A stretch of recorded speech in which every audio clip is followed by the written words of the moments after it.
Hello there. I guess this is the first edition of the podcast I decided to start with this channel. I don't exactly have a large following, and I don't think many people care about what I have to say anyway. But you know what? Why not? It's fun. I can ramble into random space. And even though I don't think that many people care about what I want to say anyway, at least I have some buddies who can finally hear my voice if you follow me. So that's very nice, and I'm a little sick right now, a little congested, but yeah, this will be my first one. I'm pretty bad at editing, and if you haven't seen my first video already, so just know that already. And also, um, this is going to be really badly structured. I think this is kind of a prediction video for some fights I actually care about, the next two pay-per-views, and then some random questions that I came across, and it's going to be really rambly. I'm very sorry. This is my first time, so. There's going to be a lot of cuts too because I want to be able to edit some stuff in at the right time, and I'm no way going to run through and read everything and listen back and try and put in the screenshots at the right time. So I am very, very, very sorry about that. Okay, so what I'll be covering today is first of all some predictions for some important fights coming up. UFC 270 next month, and Merry Christmas, everyone. Fights that I care about. Are Movsar Evloev versus Ilia Tupuria. Now, people are kind of comparing this to Usman versus Edwards 1, or McGregor versus Holloway, or Poirier versus Holloway 1. And I can see the comparisons. They both appear to be very solid. And it's an interesting featherweight fight, even if I think they're both very small. Two undefeated prospects. So it should be a lot of fun. The next fight I'll be covering will be Davison Figueiredo versus Brandon Moreno, the trilogy fight, which Moreno and Figueiredo are my two favorite flyweights. Moreno number one because his story is compelling. Figueiredo number two because he's so much fun to watch. But in terms of, they're my favorite active flyweights. Cejudo and DJ are very safely my favorite all-time flyweights. Then I'll be covering Ngannou versus Gane because you have to. And then I'll briefly ramble about Cannonier versus Brunson, even if I don't care about it much, during the UFC 271. And then I'll talk about the rematch between Gisrael Adesanya and Robert the Ultra Chad Whitaker, which is a very interesting rematch, even if my pick will be very obvious. So, yeah, anyway, I'm very green with analysis, by the way. Uh, my striking knowledge is very sparse and very limited. So there's that. So I'm very sorry if this is the best podcast, but you know what? Let's just get into it. So, the first fight I actually care about is Ilia Tupuria versus Movsar Evloev. I'm not even going to try and bother to pronounce the names correctly. So, what we have here is, I'm showing their stats right now. They're of similar height. Movsar has a slight reach advantage. You can see the fight stats right there, even if I don't really care about fight stats.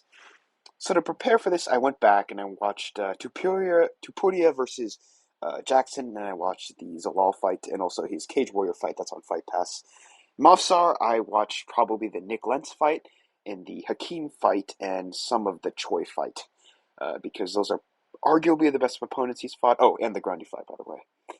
So what I like about Ilya and why I think people are sold on him is because he can counter okay. He has a good jab and he has some very nice body work. He likes to play with his jab to the head and to the body.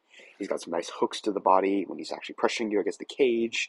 Um, he's pretty good in the clinch. He has some very explosive shots. He's decent chain wrestling on the fence, although that's not his MO. He had that very nice throw against Zalal, I think. Yeah, I think it was Zalal. He sub hunts a lot on top. He's got a decent grappling top game overall, but he is primarily a sub hunter. Haven't really seen him off his back, so I can't really say much. But like I said, his shot entries are very, very nice. Problems that I do see is that he tends to scoot back off in a straight line off the back foot. He's not very good at cage cutting. I believe it was Jackson who simply just kind of ran away from him. And, Ilya's whole nasty body work against the fence was kind of thwarted, although he did eventually knock him out against the fence. Zalal was able to scramble with him, and the fact that Ilya sub-hunting made him give up control multiple times would kind of worry me. It's not a good look at all if you're sub hunting and lose position. So there's that. He seems pretty durable, and his gas tank isn't bad, but he did kind of fade a little bit against Zalal. The Ryan Hall fight doesn't count because Ryan Hall is a meme fighter who he's a meme fighter, so I'm not going to count him really much at all. Rogan seems to think that he's like a Tony Ferguson-esque guard threat, which he very much is not. He's very entertaining, I will admit, in a sort of ha ha ha ha, this is hilarious kind of way. And his game is kind of interesting, but whatever, not about Ryan Hall. Ilya can counter pretty well, actually. He's not a back foot fighter, and his back foot ring craft doesn't look too stellar, but he can counter okay. Uh, like I said, he has some nice body work that I like. Mavsar, I found, well, this is gonna make my pick obvious, but I found him much more impressive. He's an amazing scrambler for one. Lentz has a killer guillotine, and he got out of all of them. He doesn't really do that many body shots, and he's not the best counter puncher, but he's got a very good jab. He's he can hop in and out very well. He hit a very nice pivot against Lentz that I liked very much. He's pretty damaging in the clinch, more so than Ilya, I think. He sets up takedowns very nicely. His takedown setups are very nice. I like them very much. I believe it was the Didao fight where he just sent him flying across the cage in the first round. He he's not what I would call a pressure fighter. He kind of just tends to hop around on the outside. He's not very easy to pressure at all, I don't think. But like I said, he just kind of hops around on the outside. What Rogan would call a genius technician. And he sub hunts a little bit, but he is a very positionally sound grappler, I think. So, yeah, both very good prospects, and I see why people are high on them. Now, I actually lean Evloev for a couple reasons. Number one, he fought better grapplers, I think, Lentz and Grundy. Number two, he doesn't have the best ring craft, but if, you know, if people can get away from Tupuria just by running, I believe it was Jackson. Imagine how that would have looked with a guy who, well, first of all, is much more likely to try and be offensive initially, a guy who was much faster, and a guy who was probably a better defensive wrestler. I'm not sure about that. Take that last one with a grain of salt. But, yeah, so there's that. And he might be better in the pocket. Haven't seen Ilya in, well, too many dangerous exchanges with very good pocket fighters, I don't think. Also, he is more damaging in the clinch. Ilya has some nice throws, a Greco-Roman background, but Mavsar has shown a very good scrambling ability against people who like to throw him, and he's also shown great defense in the clinch, which is in keeping with his status as a very skilled offensive wrestler. And he's more damaging in the clinch. There is a path to victory for Ilya, though, because Grundy got him down almost at will with a reactive shot. Ilya can do that because he has a really, really nice initial entry. So I do think it's possible that Ilya could get him down with entries. But first of all, I don't trust his top control against a scrambler as good as Mavsar. And I think on the feet, Mavsar is likely to just be able to get away when Ilya tries to pressure him because, like I said, Ilya is not the best cage cutter, and he almost needs stationary targets for his nasty body hooks to get going. I might. They both seem to have around equivalent gas tanks. Because Ilya, like I said, he faded bad in the Zalal fight, even if he won. And additionally, I do wonder though if it is possible for Ilya to KTFO him, considering that Hakeem hurt him by intercepting an entry, and I believe it was in a clinch break on the other one. Mavsar was kind of in a weird way where it almost looked like he was trying to pivot. I don't know, someone who knows more, who is a much more polished, much more knowledgeable in striking, could probably make a better assessment. So yeah, there's that. So Ilya, I wouldn't be surprised if he won because, like I said, he's got a great initial shot, and Mavsar is vulnerable to reactive shots. He's slightly a better striker when if he can keep it where he needs it, just because of his power. Uh, I'm not sure about durability. Actually, I'll have to think more on that. But I think that if he doesn't outscore Movsar with reactive shots, and even if he does, I don't think he can keep Movsar down. I think he's just going to get uh, outworked standing because, Ilya is a good counterpuncher, but he's not a master counterpuncher. And he might get out wrestled, honestly, because I legit don't know how good Tupuria is on the bottom. And like I said, Movsar is a positionally more responsible grappler than him. So, yeah, I think I lean Evloev. Evloev, unanimous decision.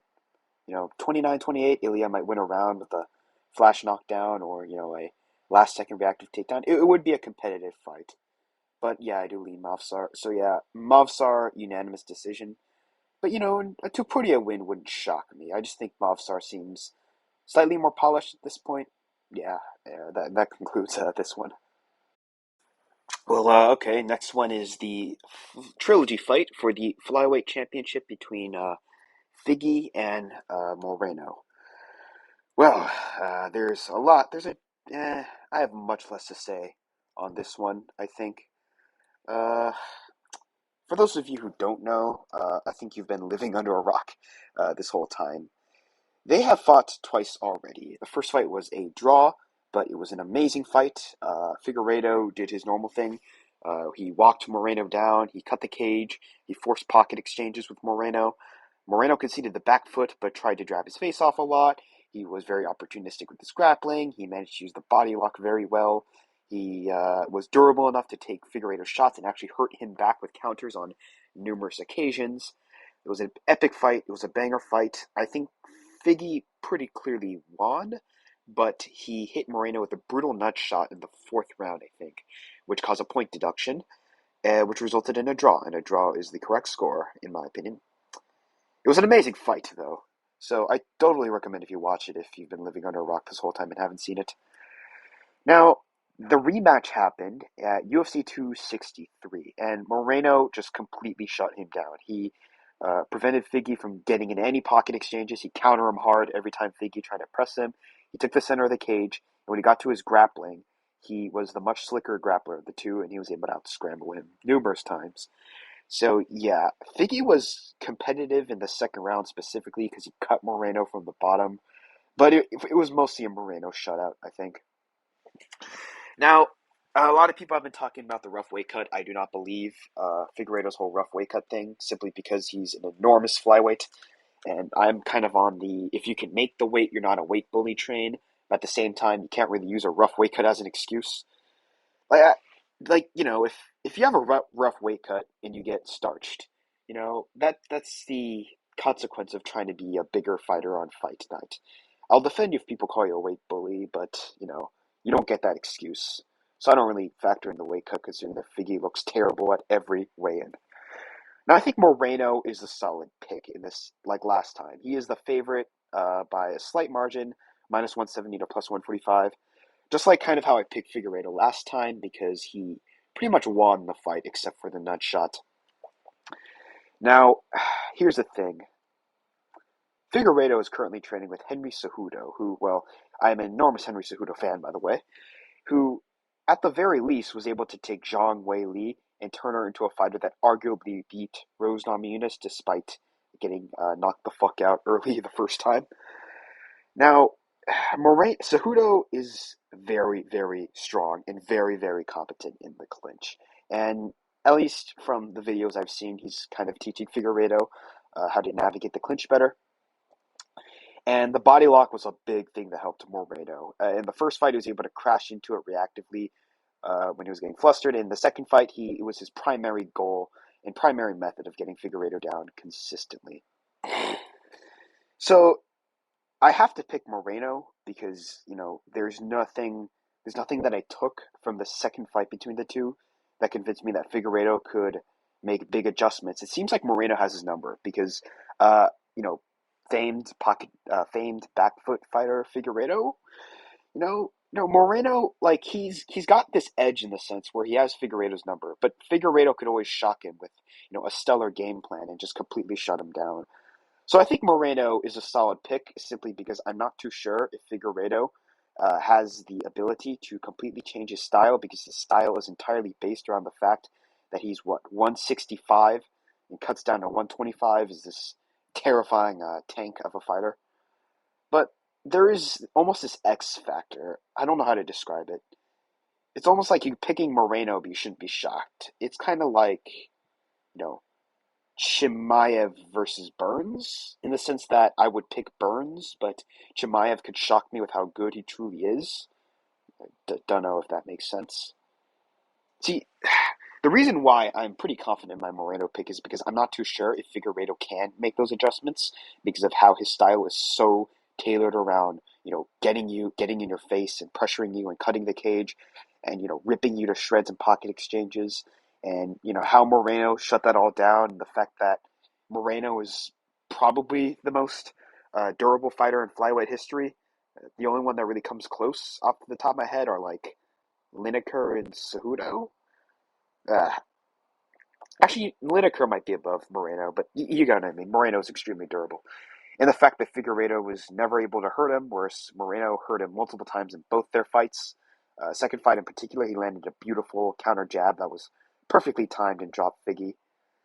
So, yeah, I think Moreno, he might finish Figgy again. Moreno submission round 3 again, maybe, or earlier, because he knows he has his number.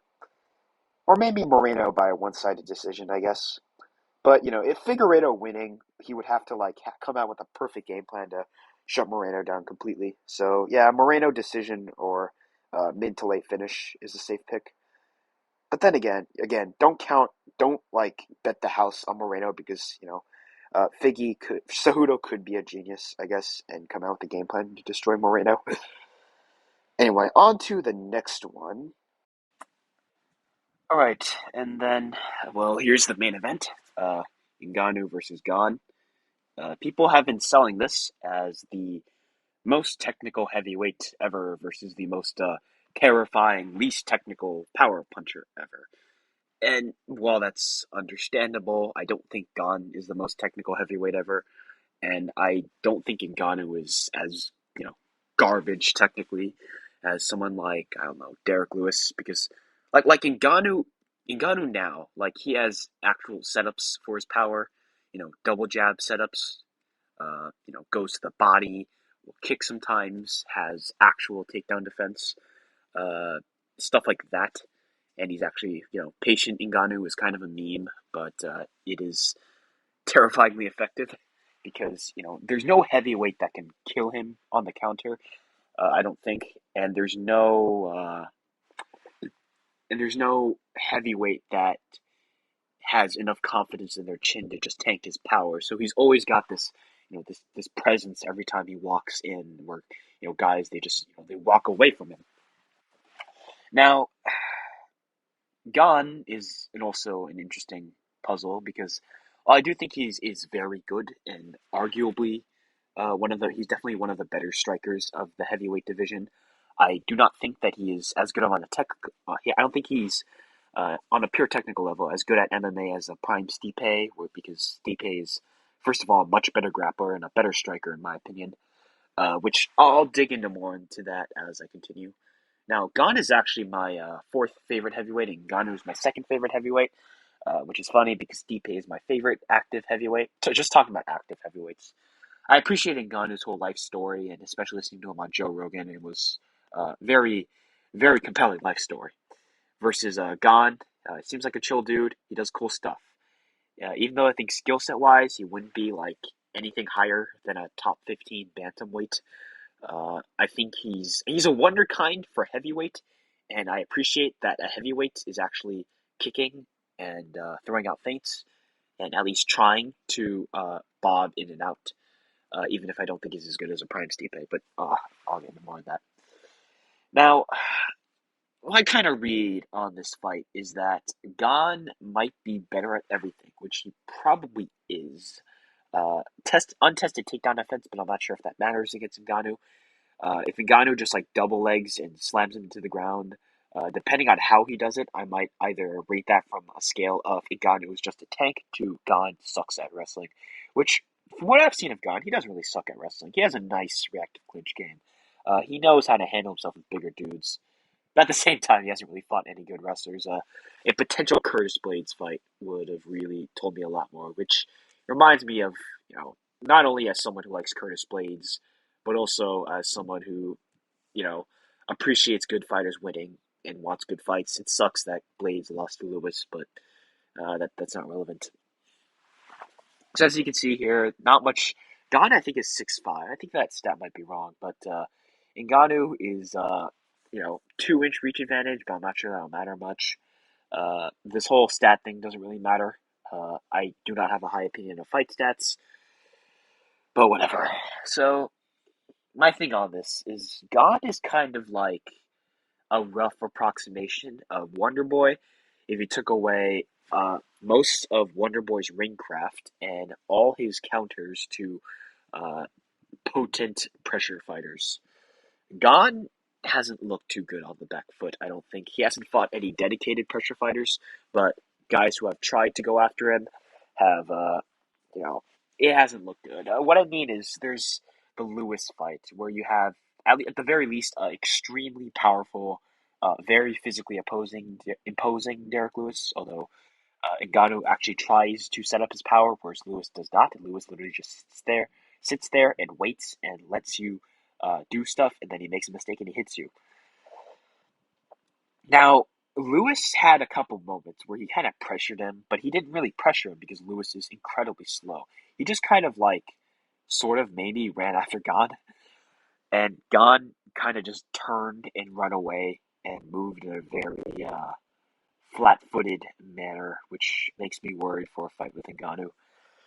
Flat-foot is not the right word. Very predictable manner. He had no lateral movement. His ring craft doesn't look very good.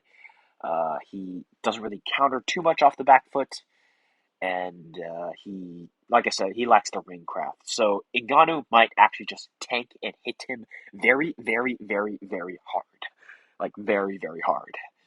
And Gane, because he's so fast on the outside, he leaves his chin up in the air sometimes, which is worrying against Francis because I think Francis is as fast as him, and he can probably kill him with a punch. This will actually be, if Gane eats everything Francis throws at him, he'll probably automatically have the best chin in heavyweight history. But if he's Alistair Overeem, he is going to die because we have never really seen Gane get hit clean by anyone with a good punch. Rosenstrike hit him a couple, but nothing like oh man, if that was Ngannou, you would die. And of course, he kind of just outclassed Rosenstrike. So I do lean Ngannou because I think he can just rush in there and boink Gane, very hard. But what does make this interesting is, well, the fact that they train together. I don't really put much stock into because if Ngannou spars at full power, he's going to kill people. So I don't really put much stock into that. But what makes this interesting is that number one, even if Gane is very bad off the back foot, he at least has a nice reactive clinch game, and he is very strong in clinches. I can see him outstriking Ngannou from the clinch and somewhat controlling the clinch in a way because Ngannou is enormously strong, but Gane is also pretty darn big. I mean, he's shredded. He's fast. He's a good athlete in general. So yeah, I can very much see him surviving early with reactive clinches. He also has, a very quick and fast kicking game, especially towards the legs, and that could very much slow Ngannou down as the fight draws late. We don't know much about Ngannou's gas tank now, but I think it's safe to say that he's not exactly prime Kane because a 263-pound, entirely explosive 6'4" tank is probably not going to have cardio as good as prime Kane unless he's on EPO. So there's that. And if Ngannou tries to kill him early, like I said, which Gane might not survive, that could, if Gane does survive, that could get very rough for Ngannou late. Ngannou is indestructible in a way that Lewis isn't, so I don't see a finish from Gane unless he somehow submits him, which Gane has, I think, 3 wins by submission. Yeah, I think he has 3 wins by submission, but I do not think that he is going to be able to consistently submit people. Yeah, right here. 3 wins by submission. He has his debut, his win over Dante Mays, and 1 on the French regional circuit. No, the Canadian. Sorry, it was in Canada. Here's the thing. Gane is not a consistent offensive wrestler, obviously, so I don't think you can just take him down and submit him unless Francis is completely gassed. And Gane having submissions doesn't necessarily mean he can consistently get them. I don't think, he could have a sub win. Just one sub win back in the day doesn't mean much, I don't think, especially if he's fighting a guy like Ngannou. So this is a really question of, do I trust Gane enough to be smart and to fix his habits, or at the very least avoid those habits becoming a problem, enough to survive an early storm from Ngannou and potentially win a decision late? Because I do not know if I do not trust Gane's submission ability because he has not consistently shown uh, good sub hunting skills. So I think this is my answer. I don't think so. Gans has untested durability. He has worrying habits off the back foot, so Francis could just decide to walk in there and tank him. He's not, first of all, not very good at countering off the back foot, and he's not very, he doesn't really hit hard for heavyweight that much either. After seeing Ngannou tank a clean counter cross from Stipe Miocic, who, despite being old, has deceptive power for heavyweight and definitely hits harder than Gane, I don't think Gane can survive the early storm. Now, this fight will say a lot about Gane, I will say, though, because I would consider Gane relatively untested because pretty much everyone he's fought has been slow as dirt. 2020 JDS, freaking Rosenstrike, and Volkov, none of whom are known for their foot speed. Oh, and Lewis, dedicated, insistent pressure fighter, Derek Lewis. If you've read my replies on December 27th, you will know what I'm talking about. So, yeah, if Gane turns out to be inhumanly durable and just tanks everything early, and then we see that even patient Francis's gas tank isn't very good, and even patient Francis, who actually maybe decides to resort to setting up his power after he doesn't just bum rush Gane, uh, still gasses out late, and Gane either submits him or TKOs him, which I don't think is going to happen, by the way. A TKO. Forget about a TKO. Stipe couldn't do that. Gane either submits him or just one-sided, wins all the striking exchanges due to fatigue late. Then I will rate Gane a little higher, in the sense that I will know he's extremely durable.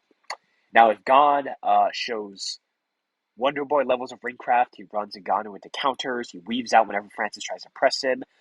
He shows clear reactions to all of Ngannou's double jab setups and manages to stop the power of Ngannou through technique and as well as tank some of them. I will rate Gane much higher than I do now because I do not know if I trust his defense. He's very good with angles offensively, but he's not the best with angles defensively, I don't think. And yeah, I would like to see Gane tested more, but that's not that. Whatever, that's not relevant. Tested more in grappling specifically, but that's not relevant.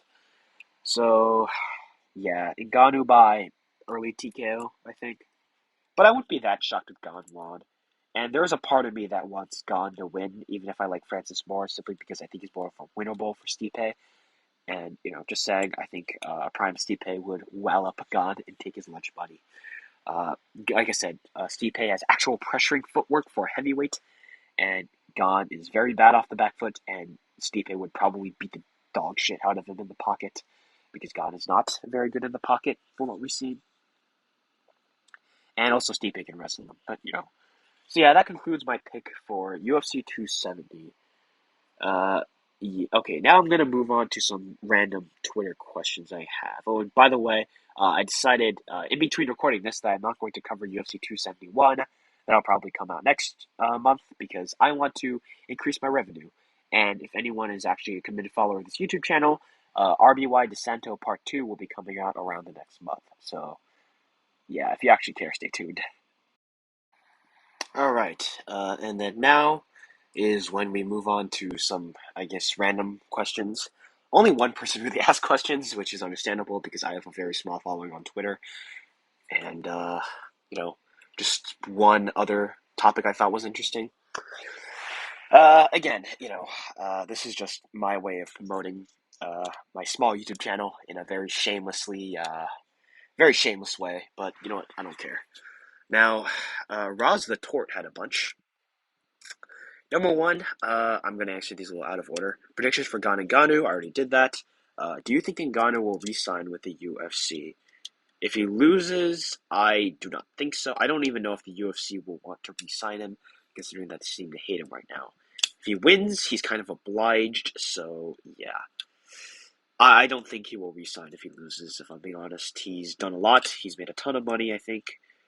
He can use his status as a former UFC heavyweight champion to, do more things that he wants.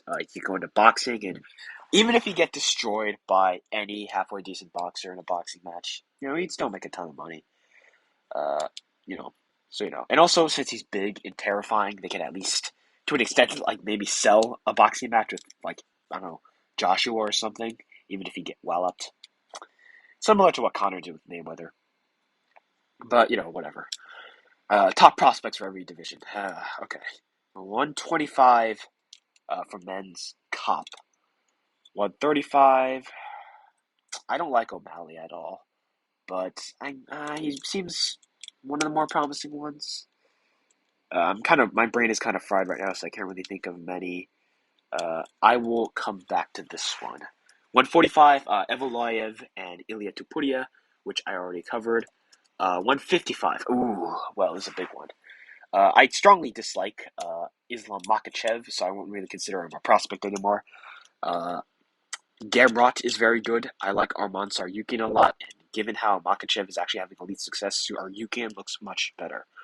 Joel Alvarez is an interesting one because I don't know if he can make the weight consistently, but if he can, I think he can shake a lot of things up. Fiziev and Riddell are both really fun, and I think Fiziev has shown to be the better of the two, but I also think he has kind of like a ceiling physically, so I'm not too sure if Fiziev can truly rise to the elite level. Drew Dober was a lot of fun, but I think the losses to Riddell and Dariush Makhachev show that he's probably never going to reach the top. Welterweight. I do not like Chimaev at all, but I hate to say it, it's probably him. He is definitely the best prospect at 170.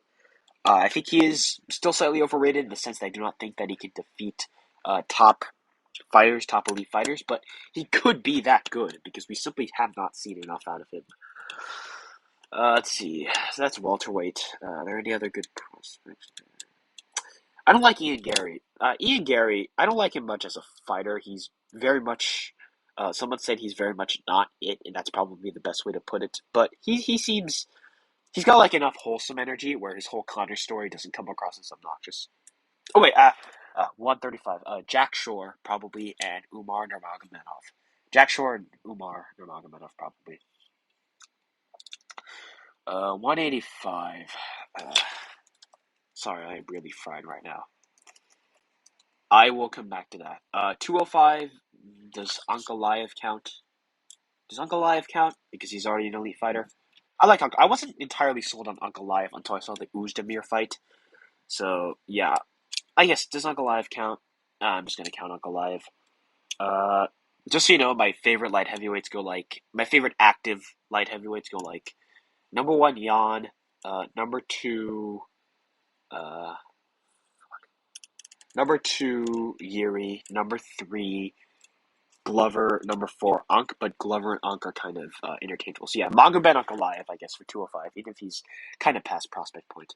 Oh, for 185, probably Brian Battle, and then heavyweight. It's probably Tom Aspinall. I didn't like Tom Aspinall at first because he fought Andrei Arlovsky, and I kind of had this rule where if the veteran fights the prospect, I cheer for the veteran, and he won, and that made me salty. But Aspinall seems like a really great guy. He's fast. He's technical. He's strong. He's physical. I like Aspinall. So I think Aspinall would be my favorite heavyweight prospect right now. If I was a fan back when Curtis Blades was a prospect, I would love Curtis Blades a lot more because I appreciate Curtis Blades. He's my third favorite active heavyweight, and no one appreciates him. Please appreciate Curtis Blades. Who should O'Malley face next? Someone who's actually ranked and actually a good, like a high top tier fighter. I am very, very, very, very, very much not sold on Sean O'Malley. He has not knocked out anyone who was not elderly or elite. His Pavia is pretty good actually, but he's not. He's not. Yeah, I would not consider him elite. I mean, if you want to see how washed Marlon is, just feed him to Sean, I guess. But if Sean loses, that would be hilarious. Him versus Yanez, although I might pick Sean. Him versus Cody would be funny because Sean might chin him, but at the same time, if he doesn't, Cody is going to beat the dog crap out of him. I think if he fights smart. I'm not on the whole, calm Cody beats Max Holloway train, but I am also of the opinion that he does lose composure a lot. He kind of takes the John Lineker approach of swinging hooks, but he doesn't have the chin to take counters. At the same time, though, he is blazing fast, so I could see if he fights smart, he could probably avoid everything O'Malley throws because O'Malley, as much as Cody's boxing is overrated, O'Malley cannot box at all. He just kind of snipes, and also O'Malley is very fragile physically.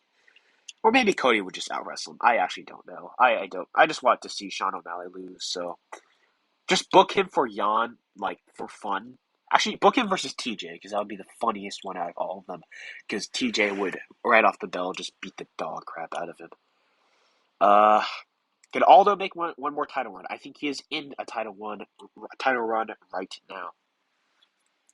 See, Aldo's in a weird spot where he's the only one at 135 who's got got the fight IQ to challenge Jan, actually take him to the brink for 5 rounds, but he does not have the cardio to go 5 rounds. Sandhagen was kind of figured out by the end of the second round. Aldo was competitive throughout the fight, but Sandhagen actually had the cardio and durability to go with Jan for 5 rounds, whereas Aldo did not.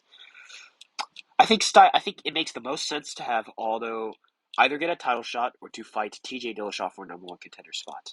Because that would be a good layoff for TJ, layoff return for TJ. It's a winnable fight for both guys.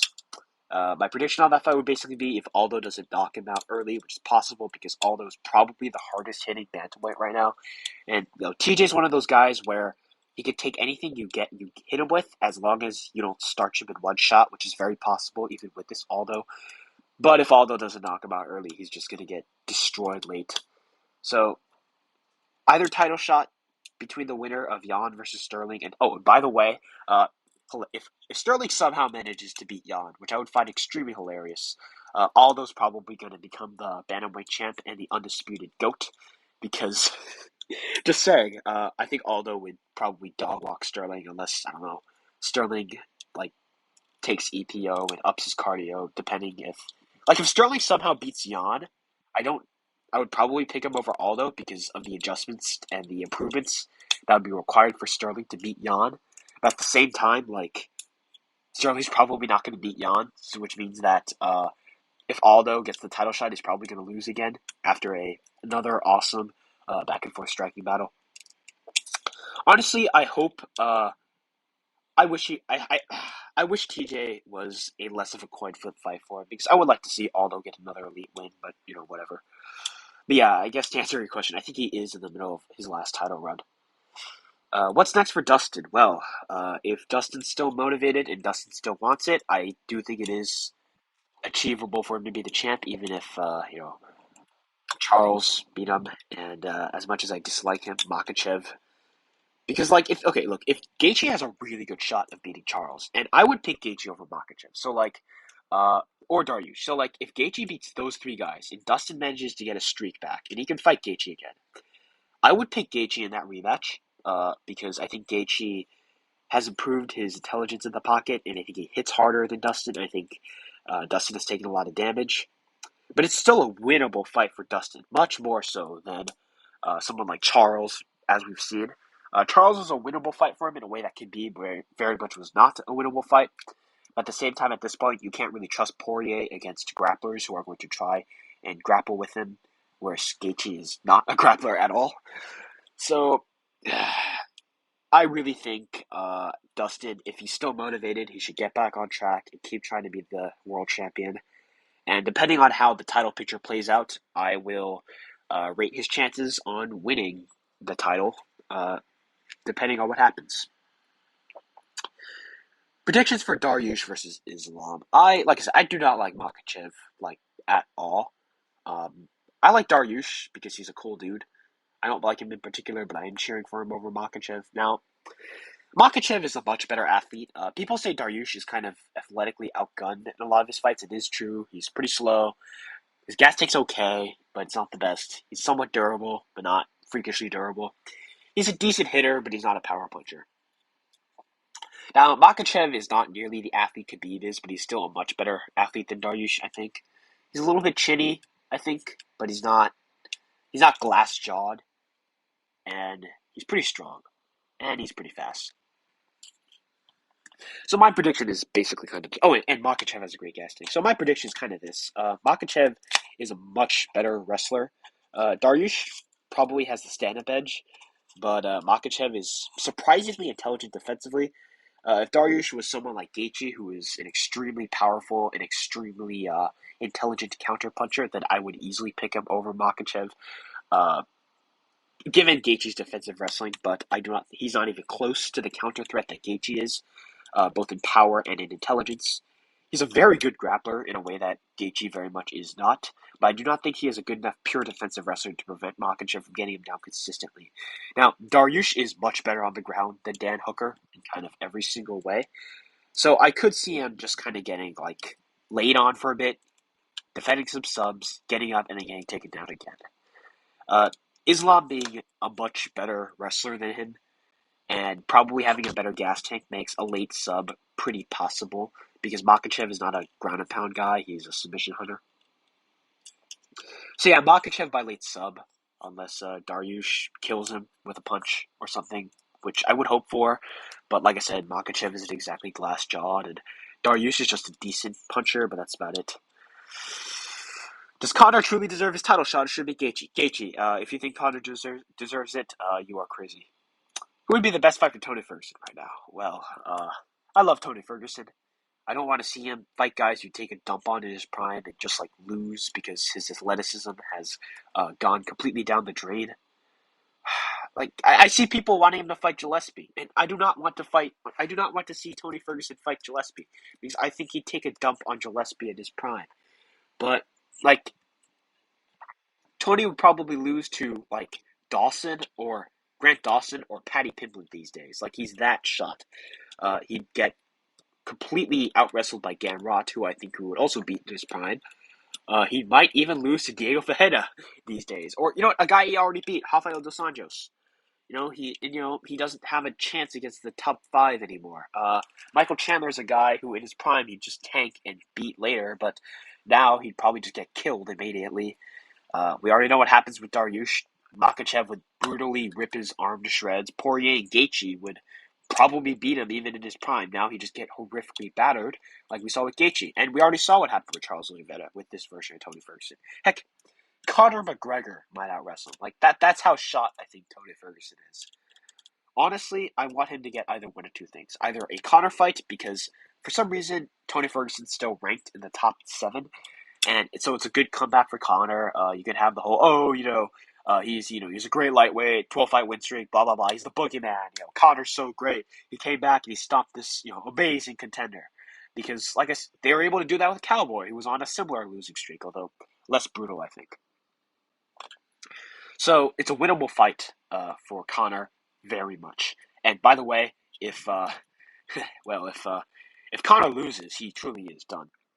So, like I said, it's kind of a layup for Conor, but he probably won't lose, and it's a payday for Tony, obviously, and also the build up would be amazing because not only would Tony have taken a dump on him in his prime, if you have the loud Irishman with the guy who talks like a random text to speech machine with some random subjects thrown in, it would be extremely funny. So yeah, I want a Conor fight. Or a Nate fight, I guess, because Nate's kind of shot as well. So maybe it's a winnable fight for Tony Ferguson. I don't want to see Tony Ferguson fight again. Anyway, that kind of... one more question. Never mind. That'll be it for me, I think. So yeah, this was my first attempt at a podcast. It's not the best, I know. Kind of tired. I'm congested. Whatever. Anyway, if you enjoyed it, see you next time, I guess. Uh, this is DiamondElbow's. Hope my voice isn't too annoying. Anyway, bye bye. Actually, in the meantime, I got one more question. Just one more to add. Uh, my friend Bobby Knuckles' son asked thoughts on Chandler's anti-grappling. Now, Michael Chandler, I think, is actually a very underrated defensive grappler. He's uh, he's got some nice sub defense, and he's fought some pretty good grapplers. Brent Primus, if I'm pronouncing Brent Primus, is a pretty good grappler. He's got a pretty nice top game. He's like if anyone knows who Chandler is, he's a freak athlete who can just cut through guards sometimes. And I wouldn't put too much stock into the ending of the first round of the Charles Oliveira fight simply because I'll put that down to Oliveira being completely rocked and not knowing where he is. I used to think it was just Chandler completely out athleting him, but given how Poirier was not able to out athlete him at all, like I don't think Chandler did enough to make me think he just out athlete him. If that makes any sense, that might not make much sense. But the first part, where Oliveira took his back, that that was crazy to watch live as someone who was kind of cheering for Chandler, not too invested. But watching Chandler just completely suplex himself out of, completely slam himself out of a Charles Oliveira back take was extremely impressive. But it kind of settled for me one or two things. Number one, early round Chandler, just like he can kind of get away with stuff that late round Chandler probably cannot. And this is kind of reflected in his fighting style because late round Chandler, you will never see him take those kinds of risks. Late round Chandler, when he's in his coast wrestling mode, is either pushing the pace to the point where he's probably going to have a heart attack, or, like I said, he's in his coast wrestling mode. And when he's in his coast wrestling mode, he's actually got some pretty impressive sub defense. He can get out of rear naked chokes pretty well. Brent Primus hit him with a clean left hook and dropped him, and locked up a rear naked choke, and Chandler got out pretty darn easily. So Chandler is extremely strong, and the fact that he's been wrestling for so long knows that he clearly has a very good awareness of how his body works and how bodies move, even if he's not a technically perfect grappler. Because Michael Chandler is not technically perfect in any way. I do not. I love Chandler, but that is just the facts. So, you know, I think Chandler is a brick wall to grapple early on. Early on, Chandler and late Chandler are two very different fighters. Early on, yes, Chandler is an extremely difficult puzzle to grapple. He throws off reactive takedowns like they're nothing. Good luck getting a good initial shot of that guy, and good luck chain wrestling him. He's also very difficult to defensively grapple against because he has a terrifying initial shot that will just slam you into the fence. Late round Chandler's a lot more conservative. He's a lot more of a grip fighter. He's a lot more, I'm going to make you move me, and I'm going to apply pressure on small little parts in order to get out of certain subs. And he's got some pretty good sub awareness as well, which helps when he's completely gassed out. So, I guess out of 10, I'd rate his early on anti-grappling like a 9 out of 10 because it's really good early on. But when he's hurt or gassed out, I'd rate it at like a 5. I don't know, because when he's gassed out, his takedown defense goes down the drain, but his sub defense very much does not. I guess maybe a 5 out of 10 for gassed out takedown defense, but a solid 6 or 7 for sub defense. Just so you know, I guess probably the best comparison would be like McGregor would get a 2 for ground and pound defense. Khabib is a 10 for sub defense. Uh, Jones or Aldo's a 10 for takedown defense. So that kind of gives you an idea of where Chandler stacks up. I can't really recall any incidents where he got really badly ground and pounded. Has he ever really been badly ground and pounded? I don't think so. But yeah, I do think it's yeah. I do think it's very good. I think it's okay. I think he's impossible to grapple early on, pretty much, and I think he's surprisingly tricky to grapple late. Anyway, this is the actual end of the podcast. Bye bye.